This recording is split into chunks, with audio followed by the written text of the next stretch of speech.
Halo, assalamualaikum warahmatullahi wabarakatuh. Kembali lagi sobat-sobat ke channel saya, Rita Sekumbang.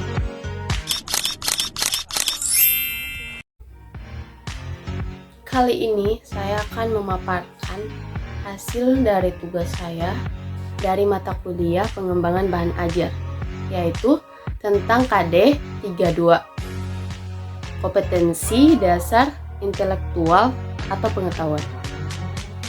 KD ini saya kutip dari silabus dari sekolah SMP kelas 8.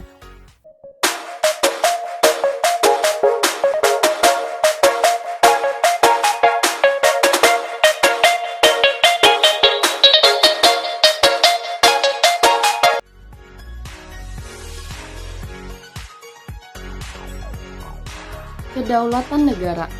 Kedaulatan berasal dari bahasa Arab, yaitu kata daulah atau daulat yang berarti kekuasaan.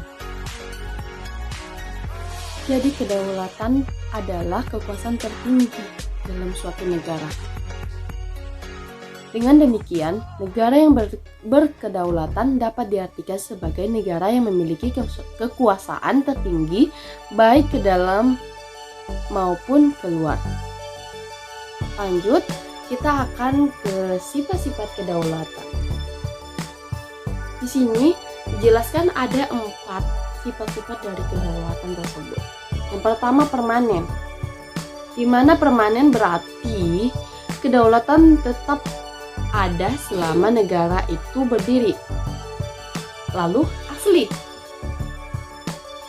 Artinya, kedaulatan tidak berasal dari kekuasaan lain yang lebih tinggi. Ketiga, bulat. Maksudnya bulat dalam kedaulatan adalah kedaulatan tidak dapat berbagi-bagi karena akan mengaburkan sifat kedaulatan sebagai kekuasaan tertinggi. Dan terakhir, yaitu tidak terbatas. Berarti kedaulatan tidak dapat dibatasi oleh apapun dan oleh siapapun. Teori kedaulatan terbagi atas 5, yaitu kedaulatan Tuhan, kedaulatan raja, kedaulatan negara, kedaulatan rakyat, dan kedaulatan hukum. Oke, masuk ke pengertian kedaulatan Tuhan. Menurut teori kedaulatan Tuhan, kekuasaan tertinggi dalam suatu negara hanya satu, yaitu Tuhan. Karena itu, negara dan pemerintah negara harus mewakili Tuhan dalam menjalankan hukum Tuhan di dunia. Ciri khas negara yang memiliki kedaulatan Tuhan, ia tidak membedakan urusan negara dari urusan agama. Atau sebaliknya, negara yang menganut paham ini dikenal juga dengan negara teokrasi. Seorang raja atau penguasa akan dianggap sebagai wakil Tuhan. Negara yang menganut teori ini adalah negara Jepang. Oke, masuk ke kedaulatan negara. Teori selanjutnya adalah kedaulatan negara. Menurut teori ini, kekuasaan tertinggi dalam suatu negara berada pada negara itu sendiri. Negara dipandang sebagai sumber kekuasaan. Kehendak negara dimuat dalam perundang-undangan dan dijadikan sebagai sumber hukum yang utama. Hukum dibuat untuk kepentingan negara dan negara tidak dibatasi oleh hukum. Teori ini berkembang pada abad ke-15 dengan tokohnya Giorgiolini. Adapun negara yang menganut kedaulatan negara adalah Rusia. Oke, kita masuk ke kedaulatan raja. Kedaulatan raja adalah teori kedaulatan di mana kekuasaan tertinggi dipegang oleh raja. Sebab raja berkuasa secara mutlak atau absolut. Dengan demikian, raja dapat dibuat sesuai kehendaknya atau tirani dan tidak tunduk pada konstitusi. Negara yang menganut kedaulatan raja adalah Prancis dan Jerman. Selanjutnya, kedaulatan hukum.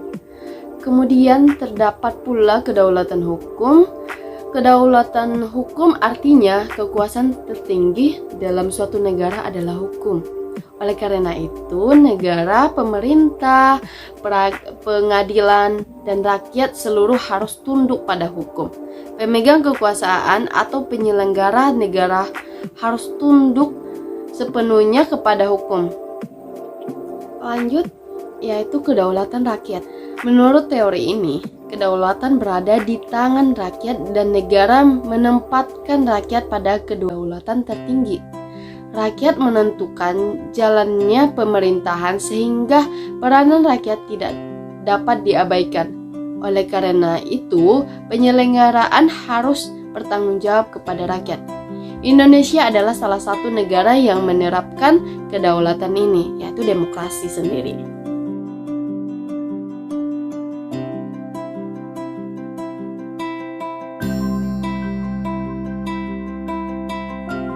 Selanjutnya, demokrasi Pancasila adalah sistem pemerintahan di Indonesia yang berdasarkan pada asas-asas Pancasila yang menjunjung tinggi nilai-nilai kebenaran, kebaikan, dan keadilan. Pemerintahan ini dibangun dengan cara musyawarah dan pengambilan keputusan berdasarkan mufakat. Prinsip pokok demokrasi Pancasila yaitu seringkali diartikan sebagai sistem permusyawaratan dalam pemerintahan yang merujuk pada rakyat. Dalam Pancasila, sistem ini didasarkan pada sila keempat, yaitu kerakyatan yang dipimpin oleh hikmat kebijaksanaan dalam permusyawaratan atau perwakilan. Berikut prinsip atau pilar demokrasi Pancasila. 1. Berdasarkan ketuhanan yang Maha Esa. 2. Menjunjung tinggi hak asasi manusia. 3. Berkedaulatan rakyat. 4. Didukung oleh kecerdasan warga negara. 5.